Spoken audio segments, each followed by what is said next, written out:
Hello, everyone.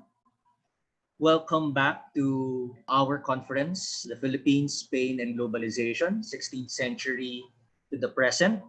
I am your host and moderator today, Michael Pante, Associate Editor of Philippine Studies, Historical and Ethnographic Viewpoints. We are happy to have you here for the third session of our conference. And this third session, we will have the first keynote address of our two-day conference. We are happy to have an expert on 19th century Philippine history.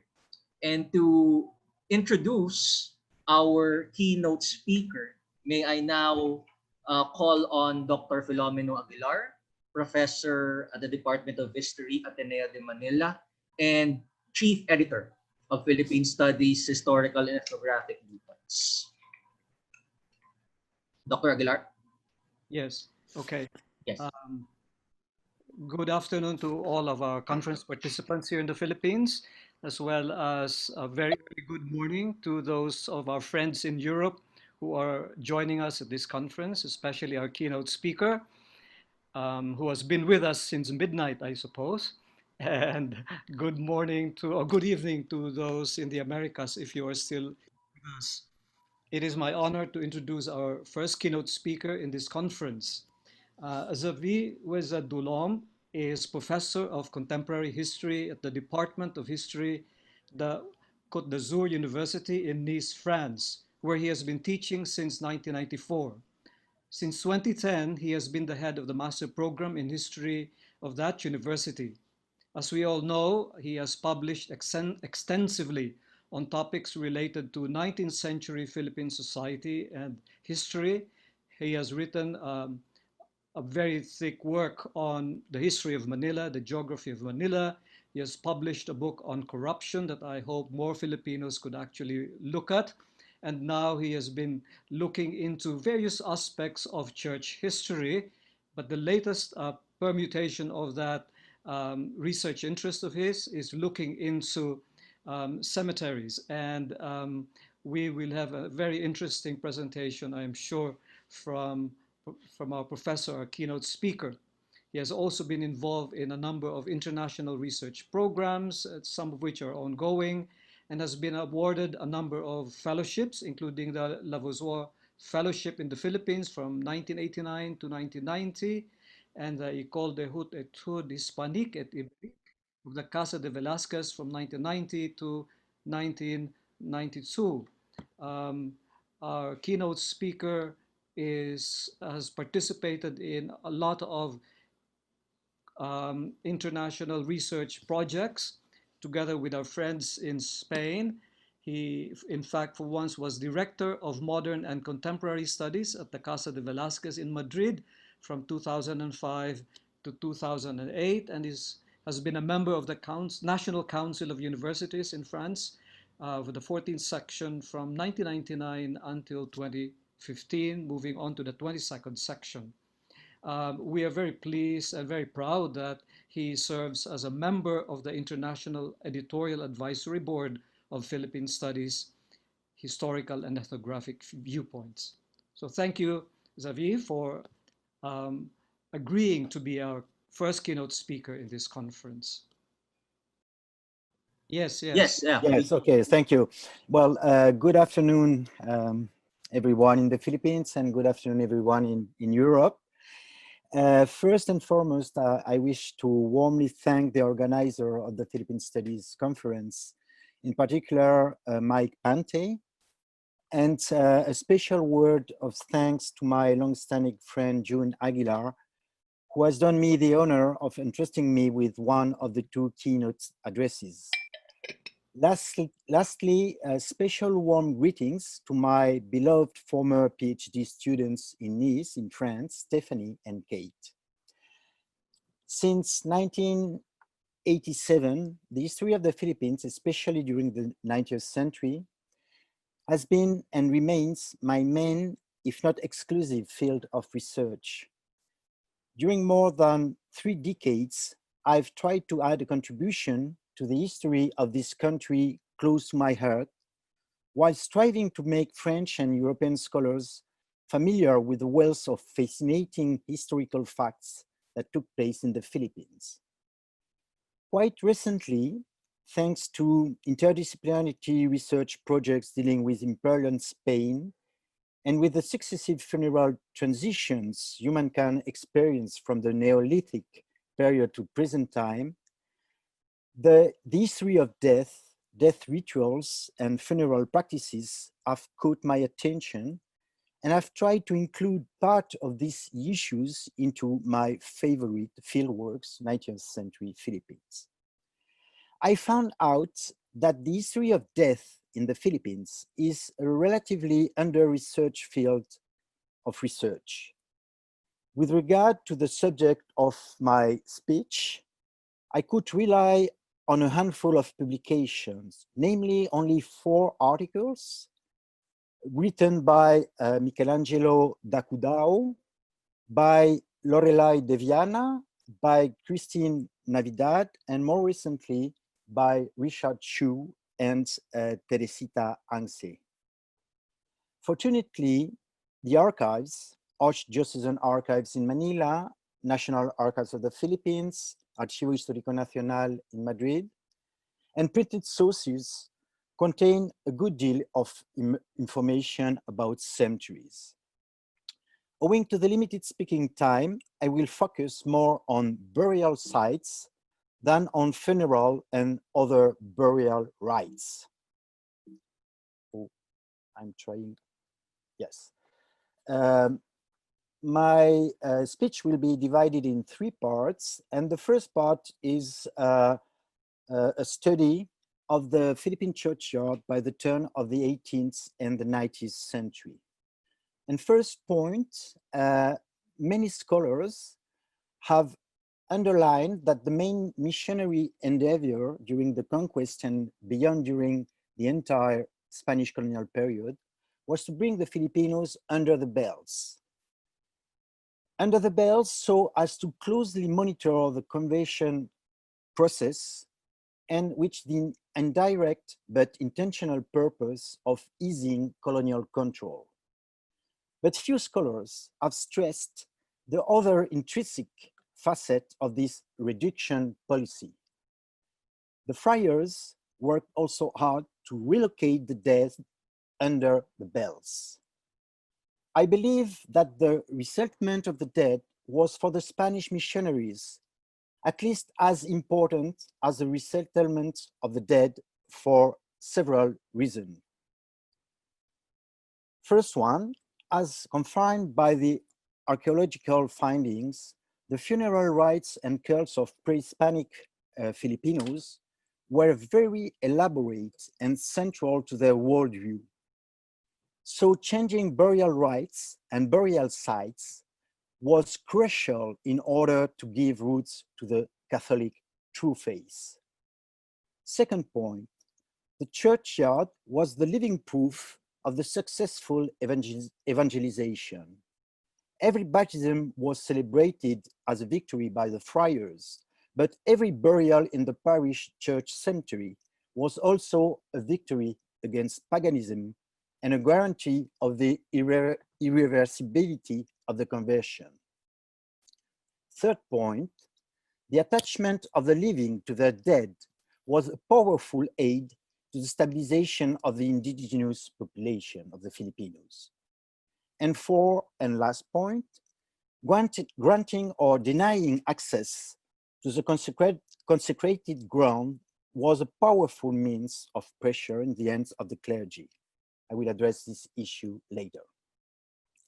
It should be emphasized that the missionary burial policy in the Philippines was nothing more than the trans-Pacific continuation of the missionary work started in South America. And it's also, we have also to emphasize that the Philippine churchyard was identical in all key aspects with the parish cemetery model already fully consolidated in the Western Christendom since the 10th, 13th centuries. Let me show you a churchyard, church and houses in a very beautiful village near my home. And you can see the symbiosis, the fusion between church at the forefront the churchyard and houses of the village behind. So this model was exported later in the European empires. Everywhere expatriate communities of Westerners were present, and everywhere European colonization went together with the Christianization of local population. Of course, was the case in the Philippines. One of the major features of the medieval modern century was its close proximity to the church. Here you have a very beautiful map of the city of Batangas in 1815. And it's a great example of this symbiosis, as well as of the symbolic importance of the churchyard. To protect Batangas from seasonal Moro raids, which were very frequent at the end of the 18th and the beginning of the 19th century, the Batangueños, I think perhaps under the leadership of the parish priest, built a small fort, Fuertecillo. Fuertecillo, I will, in the next slide, yes. Oh, excuse me. In this slide, you can see the Fuertecillo. And this Fuertecillo was a walled area protecting the church and the convento, the church and the convento, which were used as strongholds, but it's a very classical feature so far in the Philippines. But a detail is worth noticing. The churchyard, it's number 34 on the map. The churchyard is included in the fortified perimeter, thus making clear that the Christian mortal remains had to be defended against Muslims in the same manner as the living. The cemetery was located within church premises for a fundamental reason. The local Christian community incorporated the living, but also the dead, los que fueron, those who were and are gone. The cemetery was not the final resting place of individual persons. It was the resting place of a Christian community waiting collectively for the resurrection. From this view derived the main features of the churchyard spatial setting. And it's my second point, where all grades equal, global non-differentiation, subtle hierarchies. As the colonizer and the colonized shared a common belonging to Catholicism, they were theoretically equal before God. At first view, this erased the categories of colonial taxonomy, and the racial as well as the social non-differentiations of cemetery space are striking. On the basis of plans from the colonial time, the main division was the age distribution between adultos and parvulos, children before the age of reason, that is before 7 as a rule. Here you have a very beautiful map of the cemetery of Obando, Bulacan. And as you can see, there is no ethnic racial differentiation, but only differentiation, separation between adultos and parvulos. That's the only indication on the plan.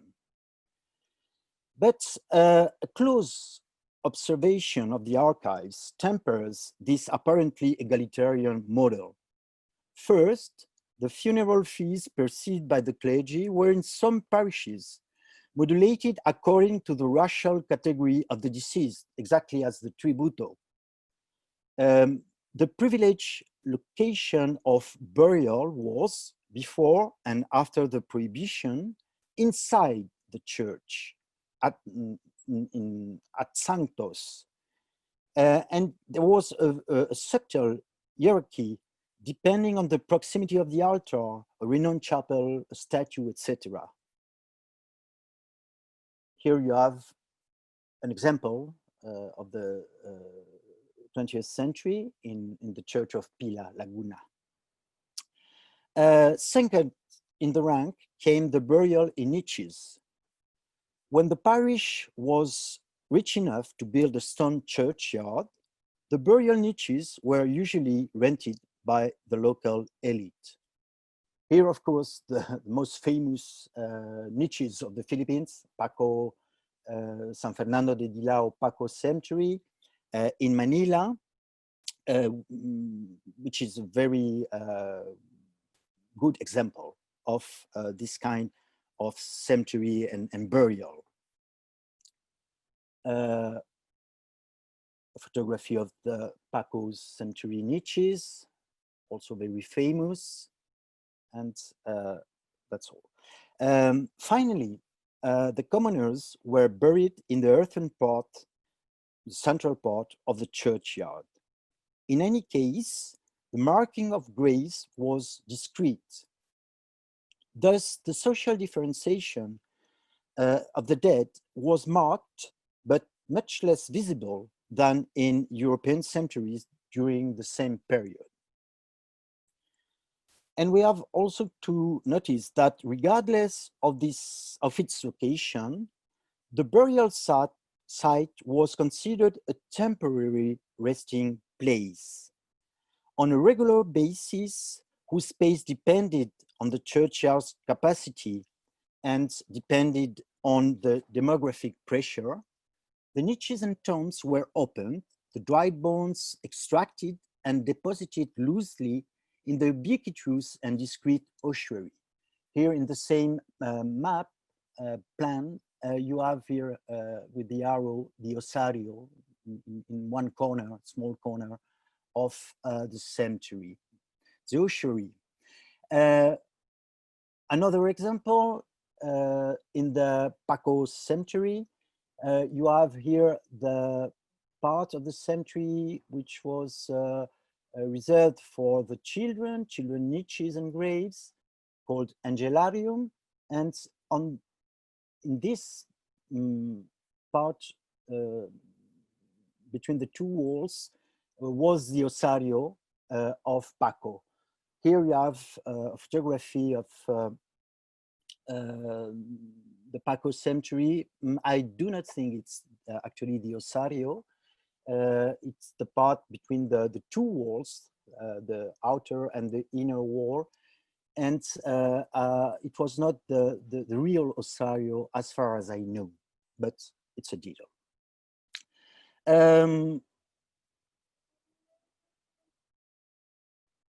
For example, in Paco, the niches were open after 3 years, except if the families agreed to pay and extend the rental period.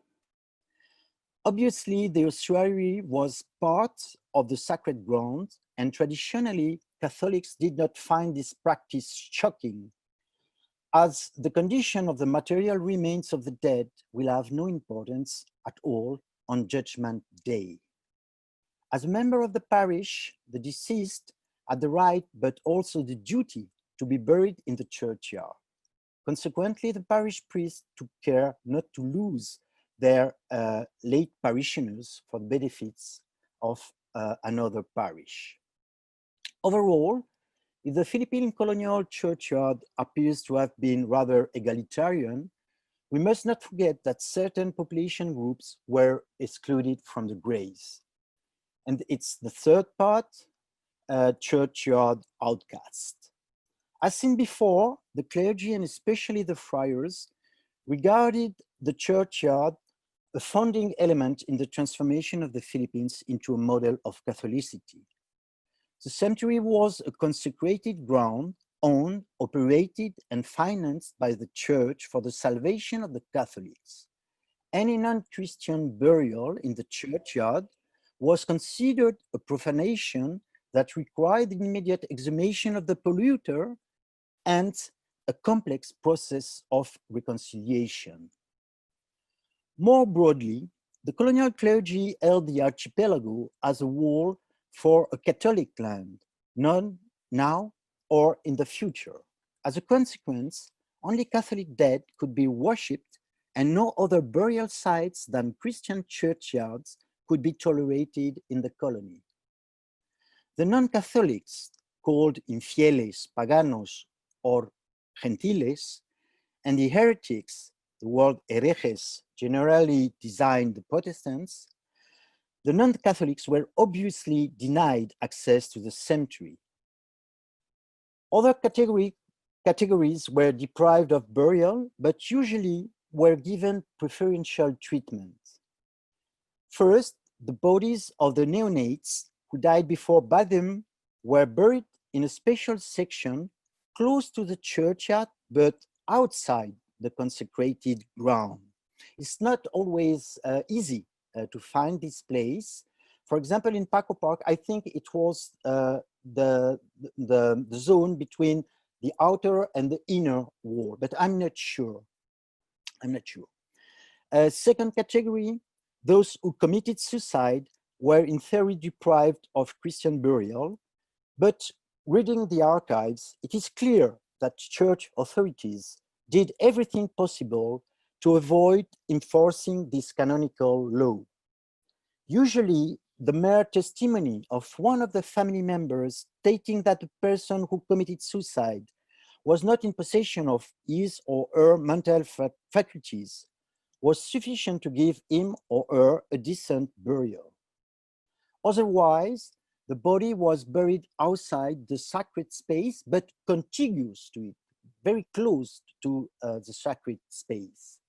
And the mortal remains of those who had been tortured at the same destination. Finally, the fate of the apostates and of those who were overtly irreligious was generally harsher. They were denied a decent burial. To sum up, at the beginning of the 19th century, the Catholic Church was in the Spanish Philippines the unique custodian of the dead. As far as I know, the possible resistance of the Filipinos regarding the imposition of the Catholic Hispanic treatment of the dead and the permanence of pre-Hispanic practices has not yet been the subject of a thorough historical investigation. We can, I guess, that this first funeral transition was without doubt long and traumatic for the Filipinos, but it can be argued that the habit to bury the dead persons in the churchyard was a widely accepted norm at the end of the 18th century, at least in the lowland Philippines. The spiritual investment of the clergy towards burial sites was significant. Any infringement to the churchyard was considered a direct attack upon the church with a capital letter. This brings me to the second point. The second point entitled A New Necrogeography. In the opening years of the 19th century, the traditional Philippine cemetery complex began to be questioned by the Spanish colonial authorities. Once again, this crucial change had no relation with the specific context of the colony, but was closely related to European and Spanish imperial changes. In a fascinating cultural transfer, in France in the 1760s, the secular power began to interfere with the religious sphere and to put in place a local, then a national legislation in order to regulate burials. The French regulations were then imported in Spain. A royal ordinance from the King of Spain issued on 27 March 1789 decreed that cemeteries in Spain should be built in the outskirts of the city. As we will see, the legislation was quickly extended to the Spanish Empire, including the Philippines. The Enlightenment in Europe resulted in new ways of thinking about hygiene and the public management of health and sanitation. Based on the advice of a medical council and in defense of a superior common good, public health, the secular authorities considered it legitimate to interfere with the religious sphere and to impose hygienic burial regulations. Of course, these burial regulations were only a teeny part of global and lasting phenomena. The Enlightenment cultural turn, the state's claim of primacy in the defense of the common good and the rise of what Michel Foucault called biopower. As these new principles were regarded universal and as the colonies were considered essential for metropolitan prosperity, these sanitation regulations were imposed overseas. The 1889 provision regarding the Spanish sanctuaries was applied to the colonies, including the Philippines, in another royal decree issued on 15 May 1804. The main facet of this intended new regime of the dead was to impose on the population and the church a new necrogeography. The words are of Thomas Laqueur, very interesting book, The Work of the Dead. Second point, the relocation of the dead. The period of confinement we have lived or we are living has revitalized the old causal link between distance and sanitary safety. According to the state of knowledge of medical sciences at the end of the 18th century and the beginning of the 19th century, the decomposing corpses were accused of generating morbid miasma, and as a consequence, any clustering of recent burials was considered a direct threat for public health and had to be separated as much as possible from the living. I have already published a detailed study on this subject, and so I will not dwell on the successive layers of regulations enacted in the 19th century Philippines. You have on the slide a summary, a short summary of all the regulations adopted by the Spanish administration. I will focus only on a few silent features, especially the degree of enforcement of the regulation in relation to church and people's resistance. One first point is obvious, the close correlation between enactment or reenactment of burial regulations and the epidemic context in the Spanish Philippines. Each of the cholera epidemic led to a stronger pressure of the colonial administration on the clergy, 1820, 1842, 1863, 1882, 1888. The colonial authorities' first target was the inhumation of human remains inside cult places. Even if I found in the archives very interesting exception, in particular priests buried in their parish church, this prohibition to bury the dead in the churches was generally and relatively quickly obeyed in the Philippines. I assume that the lack of open conflicts was due to a number of reasons, 4 reasons. First reason, the burials inside the church were apparently a less common practice than in some regions of peninsular Spain, Basque Country, for example. Second reason, at least part of the parish priests were convinced by the dominant medical discourse that it was not innocuous to bury fresh bodies in the church, and so they feared for their own lives. Third reason, the clergy found an efficient response to the medical argument.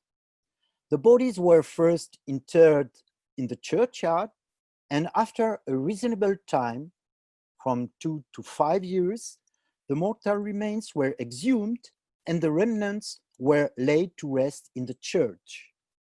This loophole enabled the priest to continue honoring the local notables and perceiving the corresponding very high charges. Here we have a famous example in San Agustin, Intramuros.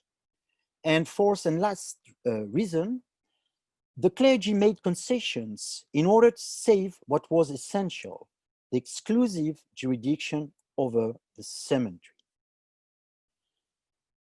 Much more arduous was the implementation of specific recommendation that extramural cemeteries be built on land far enough from the community's core. Based on my research in the Philippines and Spanish archives, I've reached several conclusions. Until the 1840s, with a few exceptions, the clergy turned a deaf ear to the colonial pressures. After Claveria's 1848 ultimatum, and at least in the Archbishopric of Manila, the regular as well as the secular clergy undertook general renovations of churchyards, rebuilding in masonry, improvement in fencing, etc. The scope of the work and the final result was highly dependent on the parish financial resources and on the degree of investment by the parish priest. Here you have two extreme examples, a very, very beautiful cemetery in a very rich parish in Bocaue, Bulacan, and on the other hand, a very, very humble cemetery in Nueva Ecija in Cabiao with materiales ligeros, with bamboo and nipa or cogon. So the difference was, the contrast were very marked. Excuse me, Yeah. Professor, may we ask you to wrap up in around 3 minutes so that we have enough time for questions and Okay. answers? Thank you. So I have to rush. I have to rush, and I will add the third part, and I will finish with the second only. The case of Manila was an exception, and it was also a training ground for new ideas and new solutions.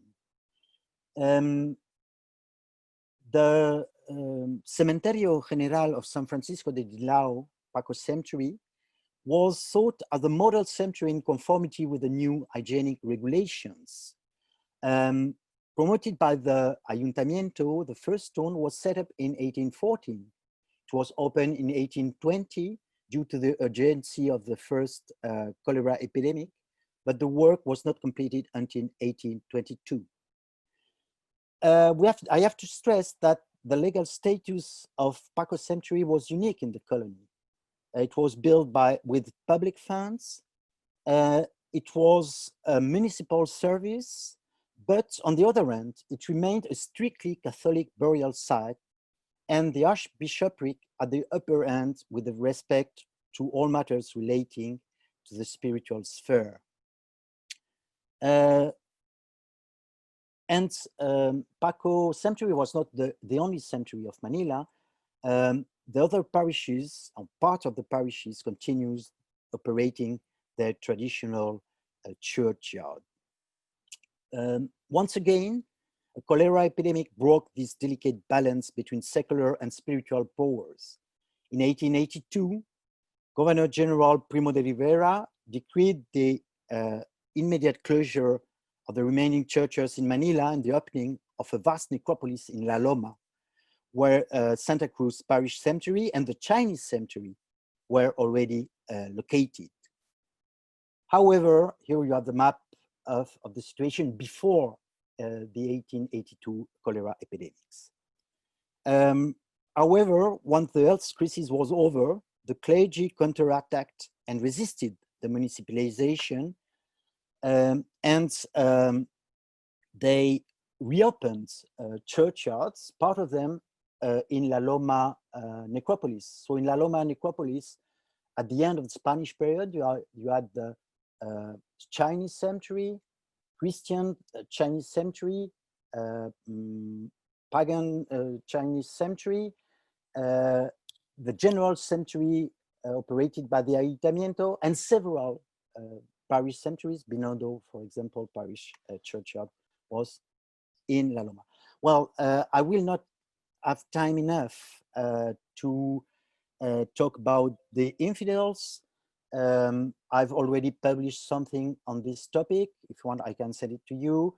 Richard Chu and Teresita Angsi also have published on the Chinese burial grounds. The Protestants, it's also interesting, but you can find information in my articles. Well, it's a pity, but I have not time to touch the part 3, perhaps the newest part of my paper on the divisions between colonizers colonized and inside the Philippine clergy. I will give my paper to Mikhail, so he will put it in the Google Drive, and you can read it. Just two words, if two, only two words. The first is that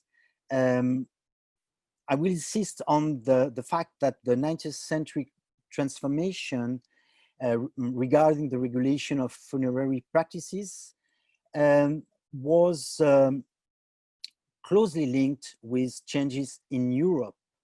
And it's a very good proof of the connections, close connection between the Philippines and Europe. And second point, I do not think that the recolonization of the Philippines by the United States after 1898 was really a watershed as regards burial regulations.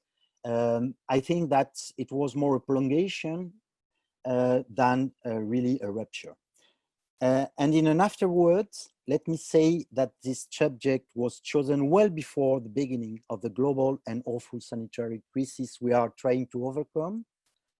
I think that exploring how the Filipinos and the Spanish have tried to cope with their anxiety about dying may seem of little immediate help. However, it gives a message of hope about the ability of humankind to modify funeral rituals while respecting one golden rule: the dead have to work for the well-being of the living. Thank you. Magandang salamat. Muchas gracias. Thank you very much, Professor, for your Excuse me, it was too long. insightful presentation. No problem, no problem. This is the keynote address, so the length shouldn't be a problem. Although I'm also certain that we have a lot of participants in this session, in this keynote address, raring to ask you questions about your paper. And so with that, I want to open the floor to members of this plenary session, to our esteemed guests here in the keynote session. Feel free to use your raise a hand function. You may also use a chat box. In fact, we already have one from Dr. Lou Bolinao. Were there fees paid for a church burial? And if so, would church burials show some sort of hierarchy where those who paid the higher fees were buried in a more prominent place or a larger crypt? Or maybe we can also have another question, so that in the interest of time, we can have another question. Okay, if none, Professor, you can already answer Dr. Bolinao's question. Yes. That she posted to the chat box. Thank you for the question. Yes, of course, there were fees, and there was a tariff, a global tariff for example, for the Archdiocese of Manila.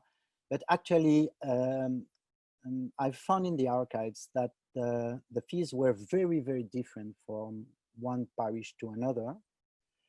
Depended of the social setting of the parish, depending also of the personality of the priest. Some priests were very greedy, other more generous, and there was strong differences between the burials. The poor were usually buried for free, but after the burial in the church near the altar, for example, could represent many pesos, 100, 200, 300 pesos. It's difficult to give you an answer because the situation in Binondo was different from Tondo, etc., etc. But actually, the hierarchy was very marked, and also as I've said in the paper, in some parishes, and well, it was on a regular basis, the Indios used to pay less than mestizos, and usually the Spanish paid doubled compared with the mestizos. It's more or less the same hierarchy than the tributo hierarchy.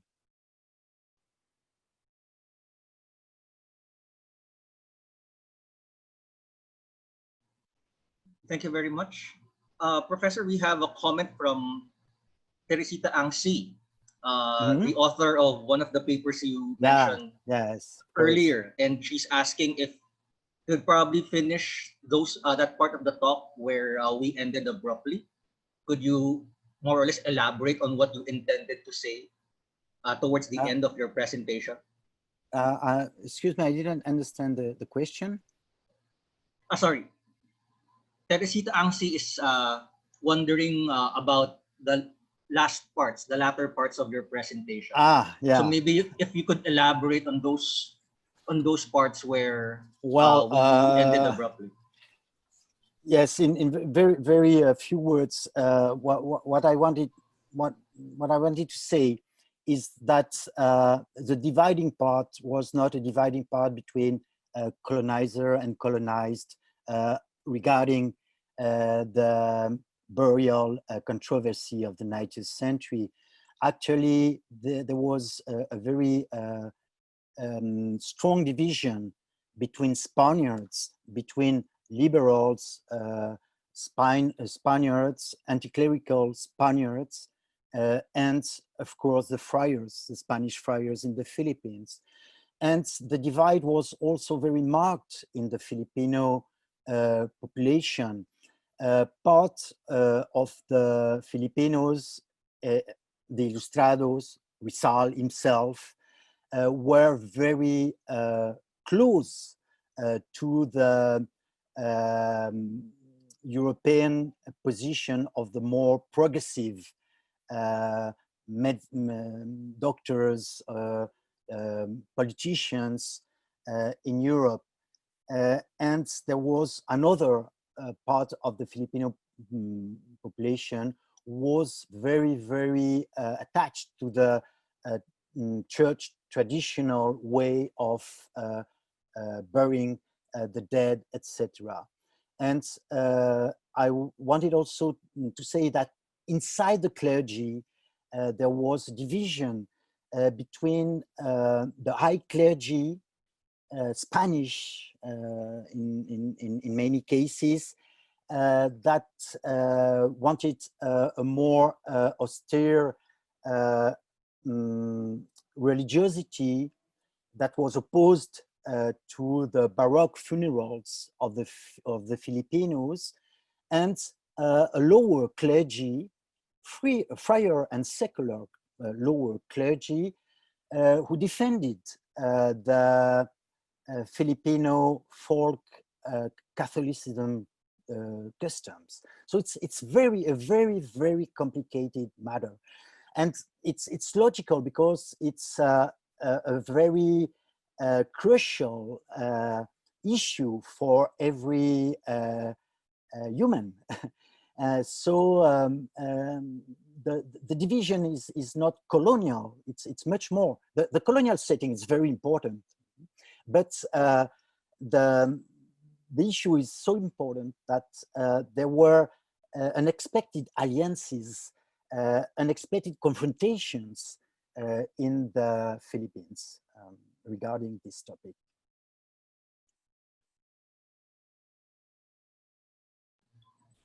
Well, with that, thank you very much, Professor. It's really unfortunate that we have to end Thank you the very keynote much. address. Thanks. So thank you also to our participants. Thank you for being part of the first keynote address of our conference. We will begin the next session with panels 4A and panel 4B in 10 minutes. So we are taking a break, and after 10 minutes, we will be resuming the sessions of the conference. Once again, on behalf of the journal, thank you, Professor, for sharing with us your time Thank this you. afternoon. Thank you. Thank you.